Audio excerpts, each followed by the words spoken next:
John's a big Tiger supporter. He just got solar power installed. He used to spend $600 per quarter on power, but with his new bill plus Metro Solar Easy Payments, he's saving $169 per quarter from day one. That adds up to $88,000 after 25 years. So no, John can't own his power company, but he can own his solar system.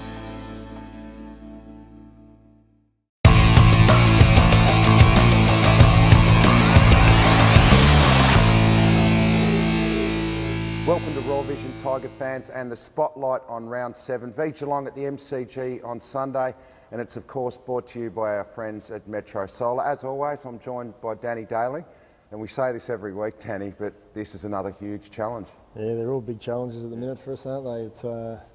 It's not a great position to be in at 2-4, but the beautiful thing about footy is you get another opportunity. So it's been a big week again on the track for the boys. So hopefully we. Despite going down by 10 goals, it might seem ridiculous, but we actually at least tried to take the game on last week. We just didn't execute it that well, so he's hoping for a good show this week. That's pretty important for the Cats because they love to move the ball quickly as well, and I reckon you've got to counteract that with your own ball movement.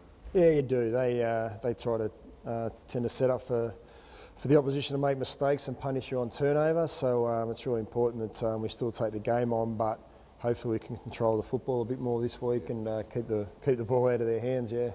Well, let's have a look at the team, and I'm excited because I think I can see the names Daly and Rance in that squad. Of course, the game on Sunday, but they're in the squad. Yeah, they're in the squad, and hopefully they're going to be playing. There's no reason why they shouldn't, but it's a big bonus not only for the coaches and the supporters out there to see Lids and Rancey back, but also for the playing group because you know, they had so much. Obviously, Rancey through the back half and Lids through the midfield, just major acquisitions for us. So hopefully they can give us a bit of excitement, yeah. And I see another name in there, Ty Vickery, back into the squad. Yeah, Ty obviously went back to the twos, and it's been well reported the reason why he went back in terms of his defensive stuff. So he's had a couple of good games back there, and not only by kicking 3 goals both weeks, but also by, you know, just his ability to work on his defensive reaction time and his first three steps from the forward line where, you know, the first couple of rounds he was pretty poor in not just, you know, running with his opponent, but he's worked on that, so, you know, he's hoping. Yeah, well, the Cats, they got match winners in that team all over the place, obviously, but the two obvious ones, Joel Selwood and Stevie Johnson. Which approach do we take? Some teams tag Selwood, other teams tag Johnson. What are we going to do?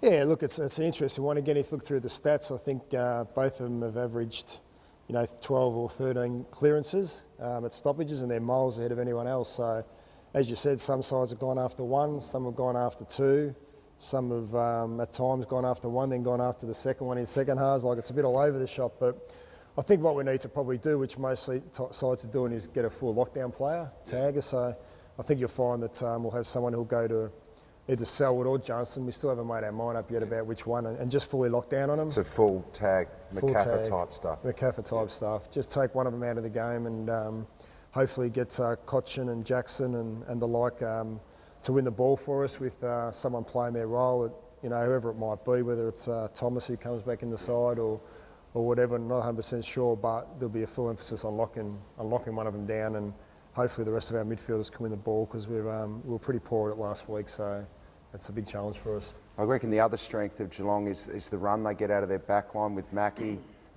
potentially back in the team.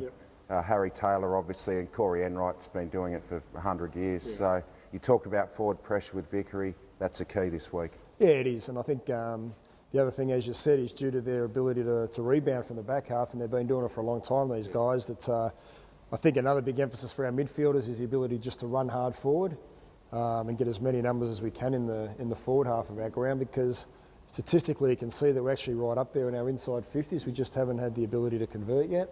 And I think our midfielders just need to have a real emphasis on pushing in real hard inside our forward 50 and making them defend.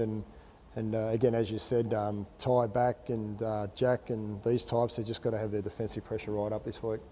Tommy Hawkins in reasonable form, and they get the ball into him quickly, and I reckon you know that they're going to do that, so you'd be looking to get numbers back as well, so it's a big transition game. Yeah, it is, and it's a big one for, again, our midfielders, making sure they work hard both defensively and offensively. So, and Rancey coming back is massive in that area for us, you know, whether he gets a job on Hawkins or we stick with Dave Asprey, who's done some pretty good jobs. It's one thing with Rancy, he's just got the ability to be able to read the ball and chop out and intercept mark, and I think it's just a big one for the rest of our players who he gets around and they come back and support as well. So, you know, they're not a very big stoppage side. As I said, they like to transition the footy through turnover, so our ability for our mids to get back and support the defence again is going to be pretty big for us. Just quickly, Danny, before we go, it's great to see the VFL out here on Punt Road at the ME Bank Centre on Sunday before the big one at the G. Yeah, it's a big day for the club, I think. Our first game as a VFL here before we play AFL, so I know the players are really excited about it, and hopefully the fans are excited about it and get along and have a good look before we journey over to the G. But just see the construction workers out there just putting some final touches on the ground and the fencing and that, so it's a very exciting time. It is. Thanks, Danny. Hopefully next week I come and see you when we've had a wing, mate. Although we've got to buy, so Oh, no. maybe we just do it in case we win. Yeah, we'll do one anyway. Just do one because it's not great at the minute. We'll be right. We'll get back. Thanks for joining us. Get here on Sunday, as we said, for the VFL 11:30 kickoff, then over to the G for the Cats game. Thanks for joining us.